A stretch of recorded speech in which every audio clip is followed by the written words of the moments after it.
Oui, shalom, shalom. Chrétien, chrétienne, viens. Mon frère, ma soeur, viens écouter.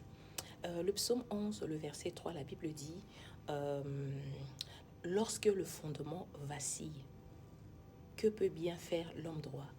Ça, c'est version Semeur.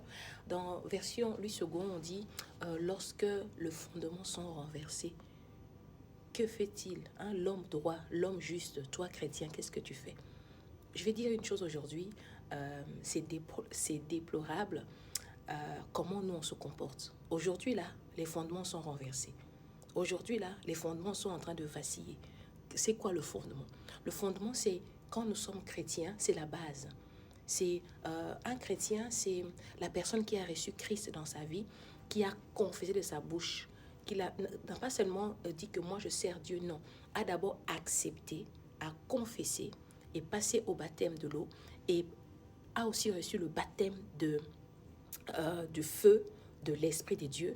Mais aujourd'hui, à cause de la pression, à cause de problèmes, à cause de la maladie, à cause des difficultés, les fondements sont en train d'être renversés. Les fondements sont en train... J'aime bien... on dit le fondement vacille. Hein? Donc, vacille, ça veut dire que ça va de gauche et à droite. Donc, ce qui veut dire que les fondements n'est pas droit. Donc, quelque chose qui est renversé, ce n'est plus à sa place. Aujourd'hui, levons-nous.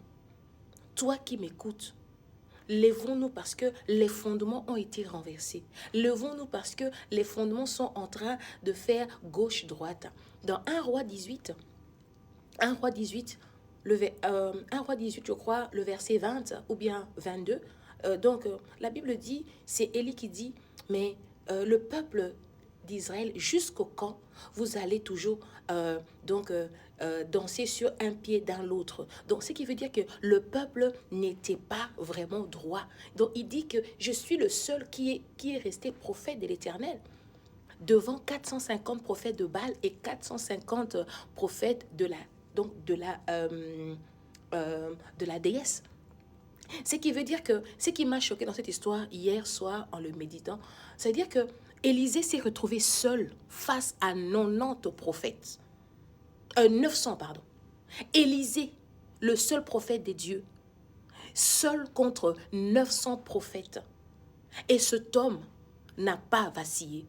Et cet homme a dit aujourd'hui, si Baal est Dieu, il répondra par le feu. Mais si c'est mon Dieu qui est Dieu, il répond. Il dit que c'est lui qui répondra par le feu et le Dieu. Aujourd'hui, je viens t'exhorter, lève-toi. Les fondements vacillent. Lève-toi, tu es Élie. Lève-toi parce que c'est toi qui vas rassembler le peuple. C'est toi qui vas envoyer le peuple apporter de l'eau. Oui, quand Élie a construit son autel, Élie a demandé au peuple d'apporter de l'eau pour renverser. Et ce n'est pas Élie qui est parti prendre l'eau, mais Élie a ordonné au peuple. Pourquoi? Parce que Élie a pris la décision, Élie n'a pas vacillé, Élie n'a pas dansé sur un pied dans l'autre, Élie est resté ferme dans la présence des dieux, dans le service des dieux. Lève-toi aujourd'hui. Tu es Élie. Je viens t'exhorter.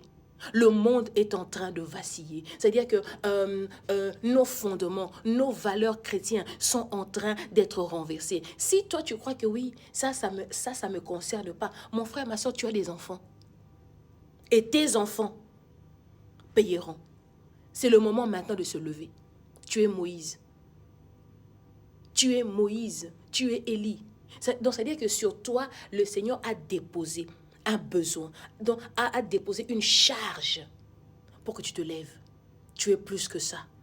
C'est que j'aime dans 1 roi 18, le mont Carmel, Élie était vainqueur. Parce que Élie a dit, mon Dieu a répondu par le feu. Et tous les 900 prophètes ont été décapités. Maintenant, on va se lever. Et on va tous les décapiter. Pourquoi? Parce que notre survie en dépend. Pourquoi? Parce que le peuple doit survivre. Le peuple doit retourner à l'Éternel. Ça veut dire qu'après cela, le peuple est retourné à l'Éternel. C'est maintenant le moment. C'est 5 minutes de la parole de Dieu. Mais lève-toi. Les fondements sont en train d'être renversés. Mais nous, les justes, que font? On fait quoi? On regarde. On ne regarde pas. Moi, je suis Élie. Je me lève. Et je viens rassembler les peuples. Aller épuiser l'eau et ramener. pour que nous puissions rebâtir l'autel de Dieu. Merci. Que Dieu vous bénisse. Bonne journée.